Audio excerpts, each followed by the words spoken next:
ایک اور صحابی رسول اللہ صلی اللہ علیہ وسلم کی خدمت میں آئے، آ کر عرض کیا ابایعک علی الجہاد والہجرہ، یا رسول اللہ میں آپ سے 2 چیزوں کی اجازت مانگنے کے لیے آیا ہوں، میں آپ کے ہاتھ پر 2 چیزوں کی بیعت کرنے کے لیے آیا ہوں۔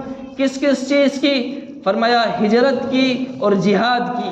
میں یہ چاہتا ہوں کہ میں مکہ چھوڑ کر کہیں چلا جاؤں اور پوری زندگی مکے واپس نہ آؤں، ہجرت کر دوں اور پھر اس میں اللہ تبارک و تعالی کے لیے جہاد کروں۔ ان 2 چیزوں کی اجازت لینے کے لیے میں آپ کے پاس آیا ہوں۔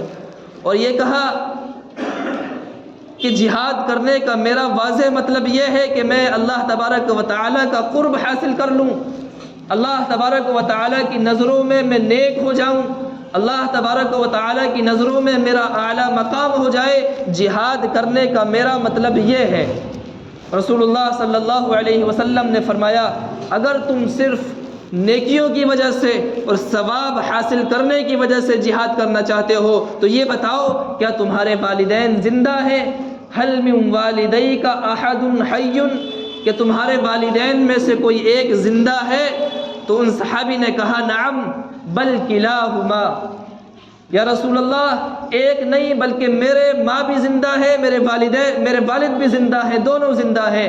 رسول اللہ صلی اللہ علیہ وسلم نے ان صحابی سے کہا فرجع، اپنے والدین کے پاس جاؤ، فاحسن صحبتکما، تم ان دونوں کے ساتھ اچھائی کا معاملہ کرو، ان دونوں کی خدمت کرو، ان دونوں کے ساتھ حسن سلوک کرو، تو تم اس مقام تک پہنچ سکتے ہو جس مقام تک تم جہاد کر کے بھی نہیں پہنچ سکو گے۔